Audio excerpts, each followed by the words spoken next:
The Espace Fxemme, it's a platform that started actually before COVID in Globe Aroma. But the Espace Fxemme idea from the beginning was how to create these safer spaces for women and non-binary people inside Globe Aroma, that is a space dominated mostly by male presence. And when we came back after COVID, that the space was actually free of use, like it was abandoned maybe, but it was also somehow a tabula rasa for the first time after 20 years actually that Globe Aroma exists. How to not start from creating a niche for women, but really put the women in the position of designing the space for the whole community. As Sarah Ahmed would say in Living the Feminist Life, feminist housework does not simply clean and maintain a house.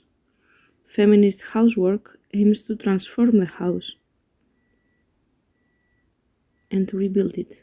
I am Carol, and Eli contacted me in January last year with the question if I wanted to participate of a project here in Globe Aroma and to think spatially how to make this place more safe regarding women and non-binary people, and then mostly concretely with mobile walls, because it was you with the idea coming to me, so I will mostly step into the project with you, like how can space creation or designs, either inside or outside in the public space, how can it be an emancipatory tool, or how can it change existing hierarchies between people. We had the idea of the walls already in the beginning, but still in the workshops we were like, what is a safe space for you? Not with the idea of the walls, but just in general.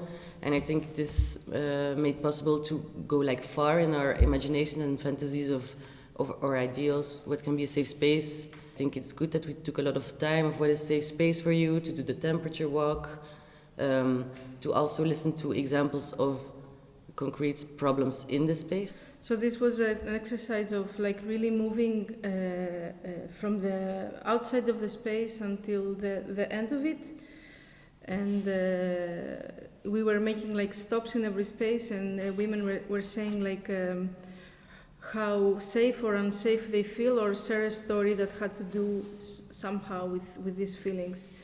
So for example, we talked about the door of Globe Aroma, that now it's closed, so before it was open, and then this was creating a lot of problems.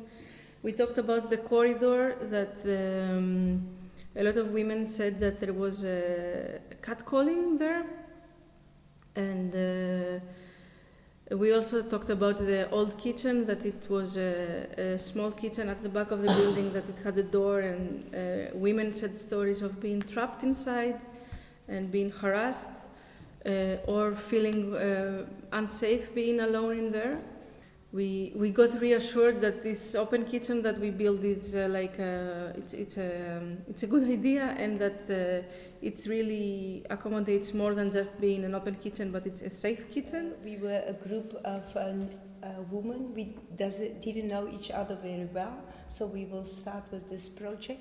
So I was very curious to know how would it go about. And there was machines to cut iron, and I was really very scared to see that, but they was very gentle to show us how to use it. But maybe Anna can explain how did she feel the first time. Okay, yeah, the days at the Atelier were pretty amazing actually. For me it was going to the playground, get so many tools that I could use. I mean, I like constructions. I love DIY, but I have like a few cheap tools, and being there, it's like I could have whatever I wanted to experiment with, and it was really amazing. We met those super tall guys who showed us how to use big and dangerous tools, and I was super excited, but I couldn't reach them because everything was too high. It was on their size. The whole workshop was on their size, so I felt like a tiny person trying to navigate myself. And then we put stools and pallets underneath, and we managed to work there. But no, I do feel I do have a connection with it, my hands, my sweat. And sometimes I thought maybe I would lose my fingers with that machine, was working with all that fire coming out, my goodness, when we was cutting the metal. So no, I do have a good feeling with the furniture. I'm working here, so I'm sharing space with the walls every day. And I have fixed them and mantle and dismantle them a lot of times, and they have already played a lot of different roles in Globe Aroma, as they were part of the stage in the summer of Globe. They were. We hung clothes on them. We have created small places. They have been used already with a lot of different ways, and I am also anticipating for their future of what kind of uses I cannot even think about for them. So for me there is a bit of a mothering relationship also, that these children, that they're not, they're not yours. You just bring them to the world. And then they will do stuff, And I remember it was one day that we were working with Helen, and she did a mistake, and she did a wrong hole, and then we had to cover it and change it, and I always see this car on the walls, and I'm thinking of her, and I was thinking that they really have a body. It's not an IKEA furniture that you just buy. It's really a body that you have caressed and you have taken care of, and you were present. Yes, you were the one making it, but you were also present in the making, and I think this, gives at least to me extreme pride, but also love. I mean, I love them. In the beginning, the idea was that we will design the wall, and then that we will give it to the Decor Atelier to make it, and then it was in the workshops. Again, of the safer spaces, that one of the things that came up is that a safe space is a space that you build yourself. And this is actually the phrase that gave the idea of okay, let's not just design the wall, but really actually build it, and go to this crazy place with these machines that they were cutting iron like butter, and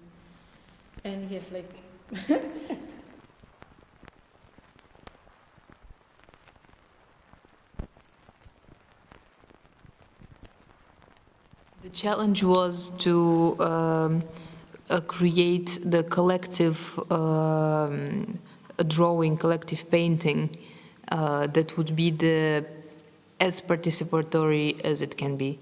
That every participant, every woman would share some story that is connected to safety or to unsafety, and that by listening to the story we would take out some element that we can put on the wall. As for me, it is the goddess.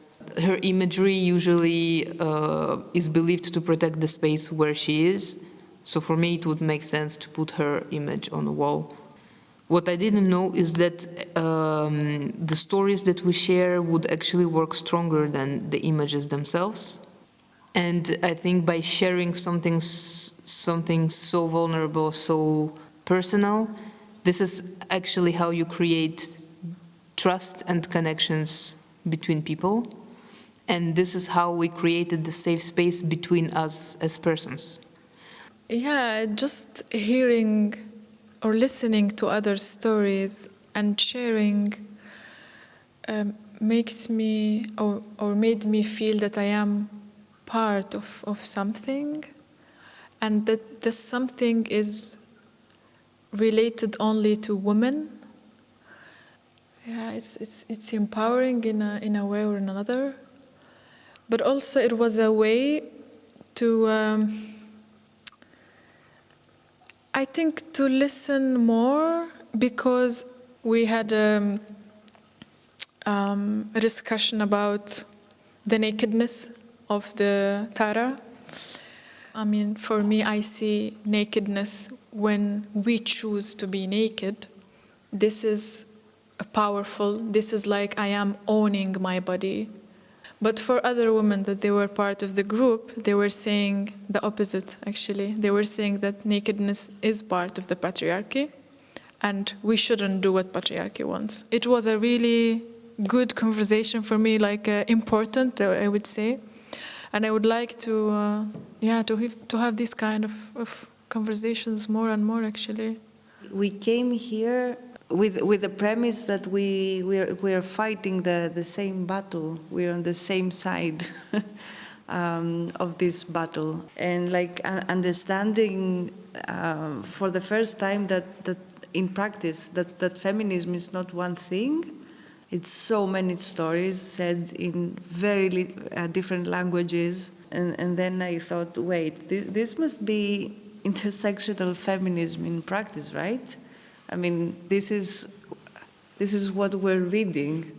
It taught us how can we all be feminist and have opposite opinions on the same thing. These moments that we were failing or it was not working out, that for me actually they were the moments of the great lessons of what we are doing, and the most important moments. And yes, like this choreography of like going too far, then retracting, then listening.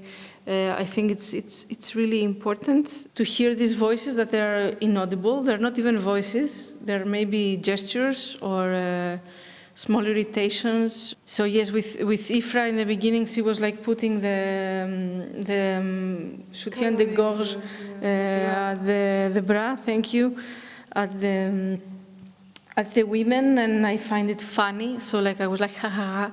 But then for her it was really an active gesture that this woman has to be dressed. Nothing is actually pre-designed completely. Every time we meet, everything can change, and there is always the possibility to rethink and readjust what we are doing. Of course it had limitations, but it was still an open canvas until the end, that people could add or alternate things.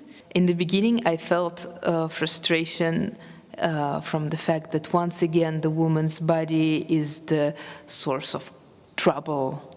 Once again, it brings some shame. Once again, and I was like, I want to make a statement. I want to bring my point, and then I was like, but this behavior is actually very patriarchal behavior.